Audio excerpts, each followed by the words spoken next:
Selamünaleyküm arkadaşlar. Bugünkü video görselde Universal 550 traktör test yaptığı için spop ayarlarına bak dedi.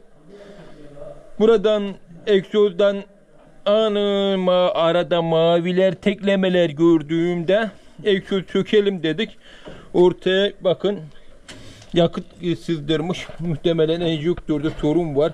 Umarım enjektördür, yoksa başka bir şey olursa bayağı masraf olur. Hadi şimdi çalıştırıp bakalım.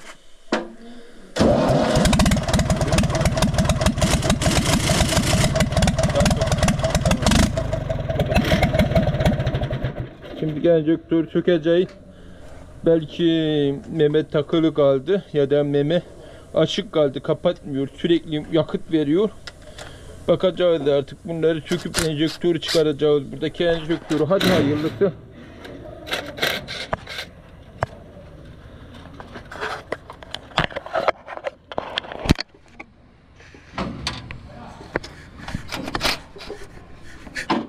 Pompa yeni yapılmış. Enjektörler de yapılmış mı acaba? Pompa yeni yapılmış. Gelirken pompa sıkışmış değil mi? Bir daha mı yaptırmış?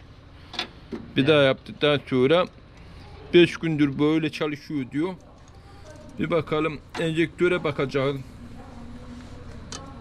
Dayı nereye kayboldu? İçeride. İçeri mi gidiyor? Isınıyor değil mi?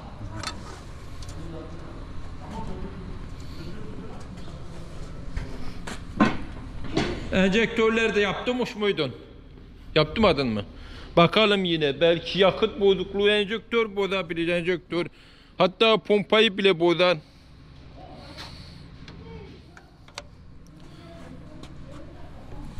Şimdi şu cuvataları çıkaracağız. Buradan da hem bunların ikisini, iki. Biri bu, biri bu. Öbür tarafı.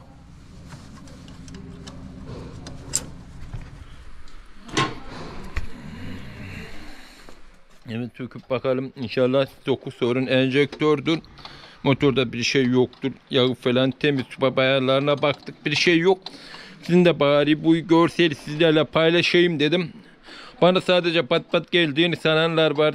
Bolca traktör yapıyor ama her zaman görsel yapamıyor. Her zaman görsel oluşturamıyor. Bir de bu videoyu izledikten sonra takipte kalırsanız sevinirim. Her türlü tamiratları, ilginç tamiratları sizlerle paylaşabilirim. Ayrıca geziler de olur, yani şehirler arası falan ilginç yerleri paylaşırım.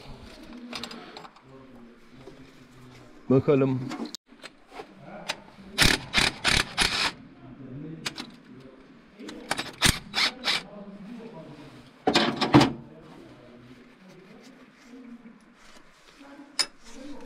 Ne bir yana belki. Hemen çıktı, hemen. Uğraşmaya da gerek kalmadı. Uğraşma. Sökülmüş mü? Bakalım. Bunu püskürtmem deneyeceğiz. Ayrıca su mu giriyor içeriye? Buradan su mu atıyordu? Bu suyu nereden geliyor? Öbür taraftan geliyor. He, oradan geliyor su. Şunu getirsin. Diğer boruları takalım. Bunu takalım. Bakalım püskürtmeyi nasıl yapıyor. Burada pat var mı abi? Burada pat ha. Bu ne gerek mi? Bunu takalım.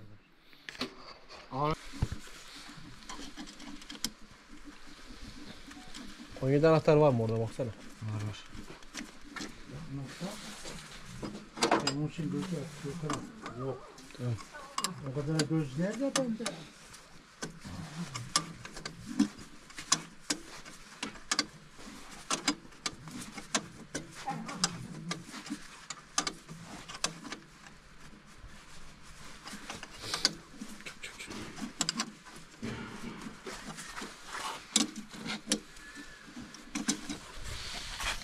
Evet, bakayım hadi gelin.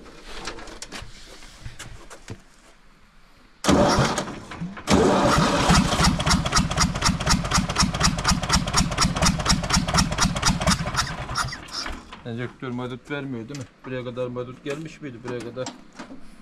Enjektör kala galiba. Sök bunu. Şöyle bir Hadi. Çalış bir daha deneyelim. Bir daha havaya anca almış. Daha dur. Bir daha dene. Sık.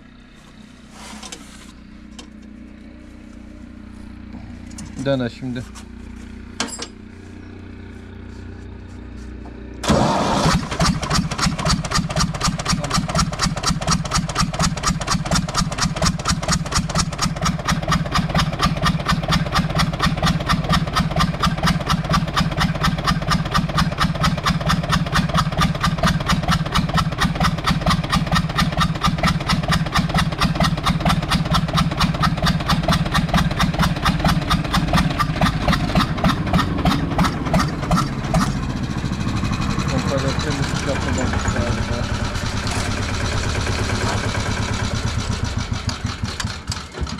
Şimdi bu enjektör de çalışıyor, enjektör. O zaman kompresör de yok bunda. Yine şunu top bir de bakayım yine kapat. Evet, enjektöre baktık, bir şey yok. Şimdi kamerayla pistona bakacağız, bir şey var mı diye.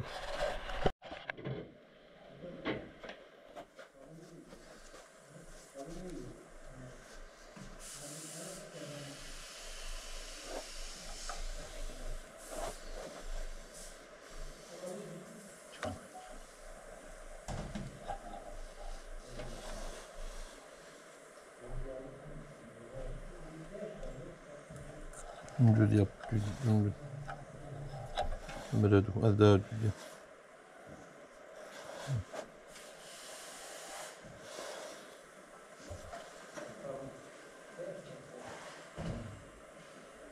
Dur, piston hareket edecek mi acaba? Eşya hareket ediyor. O zaman enjektör pompa oluyor değil mi? Geri ileri yapıyor. Bir şey yok pistonda. Pistonda bir şey yok. O zaman başka bir şey oluyor. Değil mi dayı? Ne? Seni görüyor musun? Bak. Ha. Ha. Pistona baktık, pistona. Ben Neyse. anlamam ki ya. Sen bak Kapadım. işte ne varsa. Enjektör de olabilir, enjektör. O zaman Yani şimdi kırık olduğunu görüyor ama pompa orada. olabilir, sorun. Pompa He? olabilir, pompa olabilir. Sorun. Artı istop etmiyor bu. İstop. Orayı ben yapıyorum ama başka bir şey vardır bunda. Yoktur ya. Pompayı Komple temiz yapıldı. yapmamışlardır. Komple yapıldı. O istop dalgası sırf yapılacak. Yapabiliyorsanız ya. Bu şimdi kamera o içeriği her şeyi görüyor ama. Delikten içerisine koyup bakıyor. Ha. Adama ara gelip baksınlar. Pistona baktık, buradan bir şey görünmüyor. Yani ciddi bir şey yok. Değil mi lan? Piston hareket ediyor. Üstü ıslak değil ama mazot veriyor, mazot. Galiba tam püskürtmüyor mu ne, nasılsa anlamadık. Stopta da bir şey var, stopta. Alakalıdır belki de. Stop bozulduktan sonra yaptım bunları.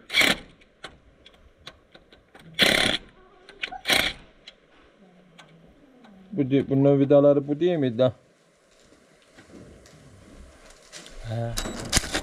Orada bir su Bu mu? kaçıran yer var. Adem orayı yapsana. Nasıl yapılıyorsa. Ha, birini yeni de atmışlar yalama diye.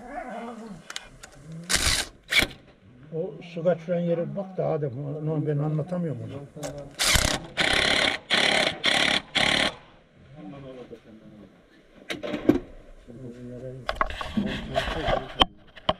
Evet, şimdi burada bir şey var, burada illa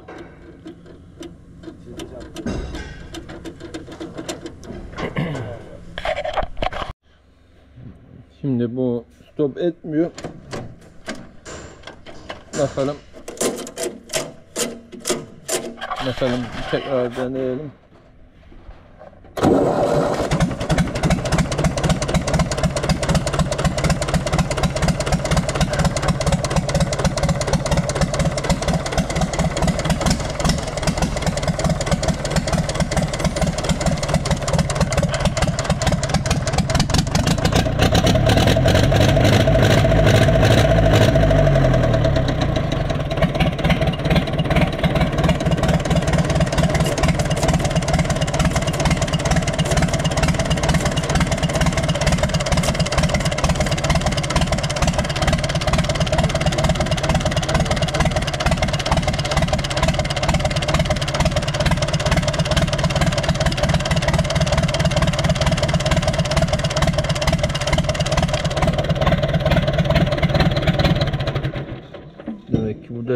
burada.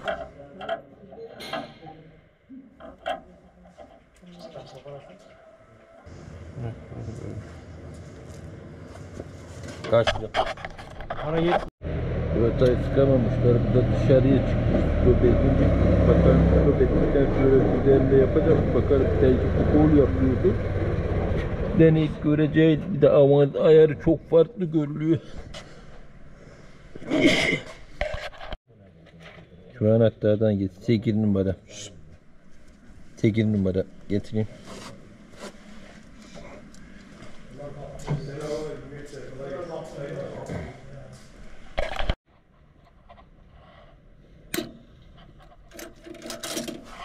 Bakalım.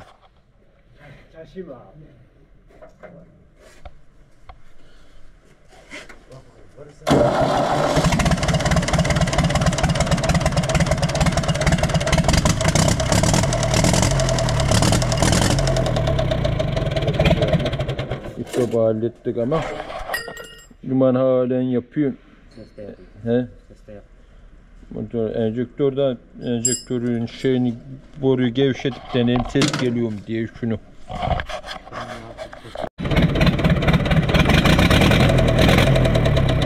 Yapıyor mu?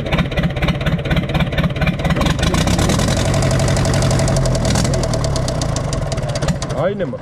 Ses aynı. Ses yapıyor. Yönleri çalıştı ama. Yok oluyor Biz yapmadı. sese bakıyoruz. Püskürtmüyorsam püskürtüyor da yakmıyor galiba. Kompresyon testi gerekiyor. Belki piston da olabilir. Piston. Şeyde var.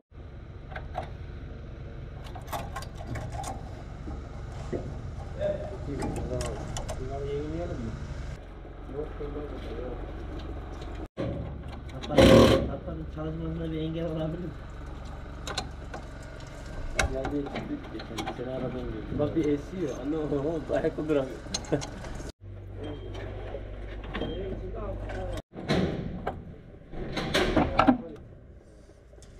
Boş gelir.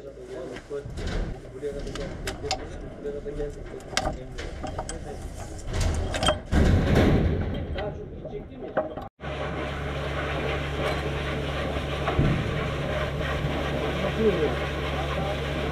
Şimdi 17 kaplayı oradan çıkartmayın o kaplayı. Kenarları yerleştirin çıkartmayın. İndirmeyin ya.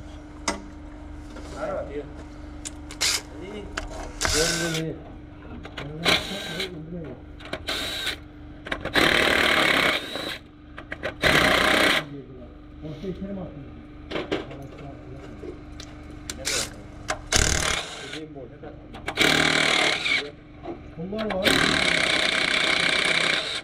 Milyon yok. 1 milyon 6 tane tut. Şey getir tüpap kapağını. Şu tarafınkini.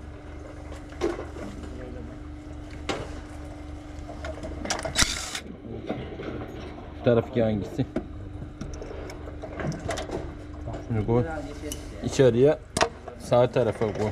Hadi. Delik var mı? Kapış vidası yok galiba bir vidası. Şimdi şıpap şıpkalar. Kapağı düşmüş bir tane kapağı. Şu kapak vidası. Sağa koy. Öne gelecek makinenin. Öbür kapağı da ver.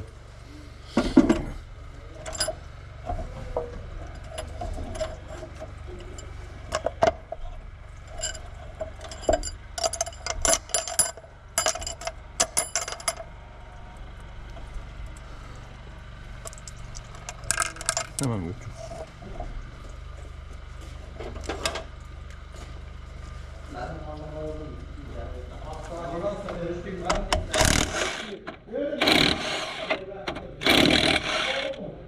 Yok şey.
Hava gürültü yapmayın. Pişt.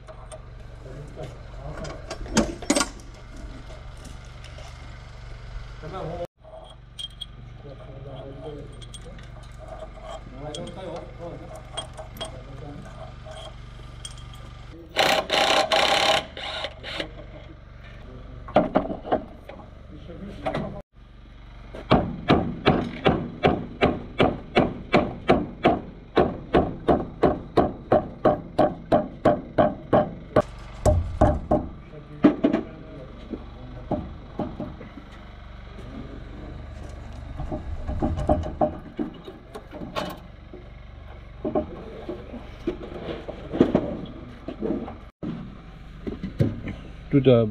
Değiştirelim. Da bakayım.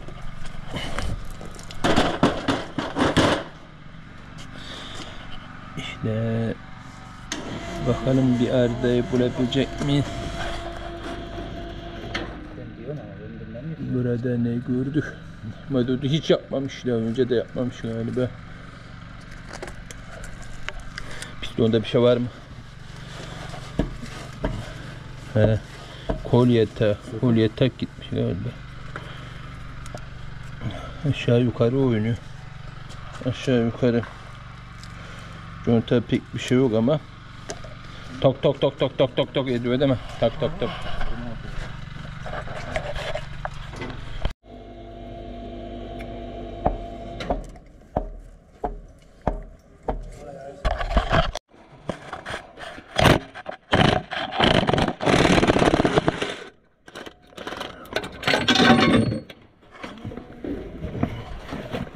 Bakalım. Şimdi buradan yatak sarmış da çok kötü etmiş hem de.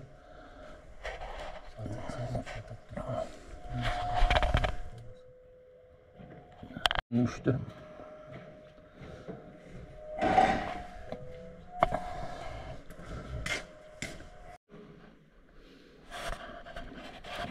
Evet arkadaşlar, gördüğünüz gibi krank miline 1 milim gibi bir iz yapmış. Şurada da var. El yapmış, bakayım onu. Onda pek bir şey varmış, o da olmuş bu. Oynayıp yanım gidiyormuş, oynamış yani. Hepten. Komple motor yapılacak. Evet arkadaşlar, bu buraya kadar bitti. Amcamız bunu yaptırmıyor. Bütçen iyi yok diyor, bunu satacaktı. Satacağım diyor, satmayı düşünüyor. Bakalım daha sonra karar verir. Bu şekil takıp gider mi dedim. Gitmez dedim ben de, kol yatağı vurduğu zaman kırılırsa bloğu patlatabilir.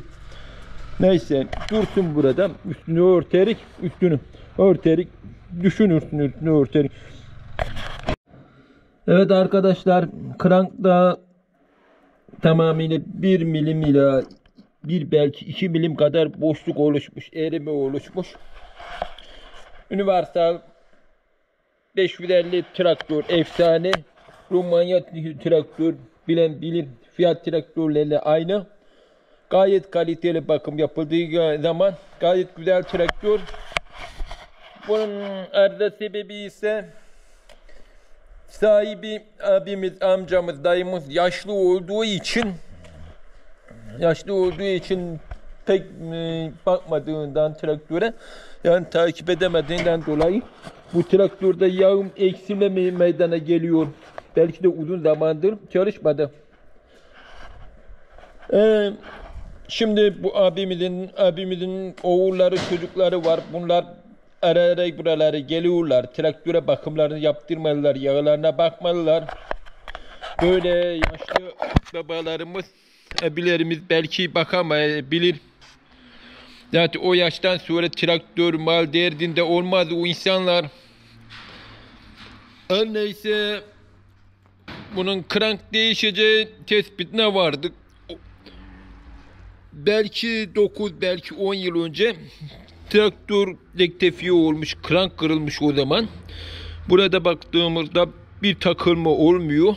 Yani sildiğimizde piston çıkartmış, takılma olmuyor. Pistonlar değişmese bile biel kolları, kran kesinlikle değişmeli. Ön contaları, kran keçesi, arka keçeler falan takım olarak değişebilir. Silindir kapak contası falan krank mili de değişir tabii. Şimdi dayımız diyor ki bunu sana vereyim, sen al diyor. Ben de dedim ki piyasasını bilmiyorum dedim. Piyasayı bir iki incelediğimde satanlardan ne bileyim tercih civarında 84 model 195 bin lira internette 200 ila 250 arası traktör piyasası var. Traktörde hidrolik direksiyonu var. Şöyle incelediğinizde 78 model traktör. 78, 77 miydi? 78 galiba. 78. Burada galiba şu cıvatalar yalama olduğu için burada sıkıştırma yapmış olabilirler. Buradan iki tarafa da. Önceden burada kaynak olmuş. Kaynak çok eskiden. Şurada da kaynak olmuş. Belki Konuklu köyde çok ağaç çekerler. Ağaç iş yaparlar. Ağır kullanırlar. Belki de daha önceki sahibi kullanmış olabilir. Birkaç gün daha yeni birkaç gün önce bu pompayı yaptırmış. Stop etme sıkıntısı varmış. Ben de frene basıp stop ediyorum diyordu. Şimdi bunda yağ eksilmiş. Traktör biraz duman mı ne gelmiş. Ondan sonra yağın değişimini yapmışlar. Maalesef ki iş işten geçmiş. Bir de diyor ki ben bunun para yok dedi, çocuklar falan dedi. Onlara kızmış, kırılmış galiba. Neyse bunu satayım diyor. Kimseye kalmasın diyor. Çocuklara da kalmasın diyor. Neyse sen alır mısın, almaz mısın dedi. Tabii piyasayı bilmediğimden, ikinci el al sat yapmadığımdan, al sat işlerinden anlamadığımdan dolayı bilmiyorum ama tabii önce bir masrafını öğrenim. Krank mil kaç lira, biel kolları ne kadar, conta takımları ne kadar, bir de piyasayı inceleyip düşünürüz. İşte traktör görüldüğü gibi böyle sigortası var mı, devir hakkı konusunda bir sıkıntı çıkar mı? Tabii bunlar da var. Belki devri vardı, sigortası ödenmiştir belki. Ama hiç belli olmaz. Ama burada demem ki babalarınız yıllardır sizlere bakmıştır. Çocukken, bebekken. Bazen geceleri uyuyamamışlardır. Hasta olduğunda hastanelere götürmüşlerdir. Belki bazen götüremem, imkan bulamamışlardır ama her şeyi yapmıştır. Sizler büyüdükten sonra o babalarınıza, ailenize sahip çıkmalısınız. Onlarla ilgilenmelisiniz. Mesela sıkıntı, maddi sıkıntısı varsa yardımcı olmalısınız. Traktörü bozuksa onu yaptırmalısınız. Elinizden geldiğince kardeşler birlik olup yardım etmelisiniz. Neyse bugünlük bu kadar. Bakalım ne olacak? Traktörü ben mi alıyorum yoksa başka yerde mi yaptırılıyor yoksa başkası mı alıyor? Ne olacak? Birlikte göreceğiz. İşte alt kapağı açıp pistonu üstten çıkarttım. Bu universal 550 traktörlerin alt kapağı geniş. Yani piston atmak isterseniz, sekman atmak isterseniz bu traktör üzerinde kolayca yapabilirsiniz. Ayrıca bir silindir kapak contası yandığı zaman kapağı komple açmanıza gerek yok. Yandığı tarafı tespit ederseniz burada yarım conta, yarım kapak. Ama ben daha önce conta değiştirmiştim ama contayı bütün olarak vermişlerdi. Galiba 640 silindir kapak contası olabilir o. Her neyse. Bu traktör burada kalacak. Yedek parçacı iletişime geçip parçayı soracağım. Krank milini soracağım. Ondan sonra ne kadar maliyeti var öğreneceğiz. Sizce bu traktörün değeri ne olur, ne eder? Fikirleriniz nedir? Bilgi verirseniz sevinirim. Bundan sonraki videolarda görüşmek dileğiyle. Hoşça kalın.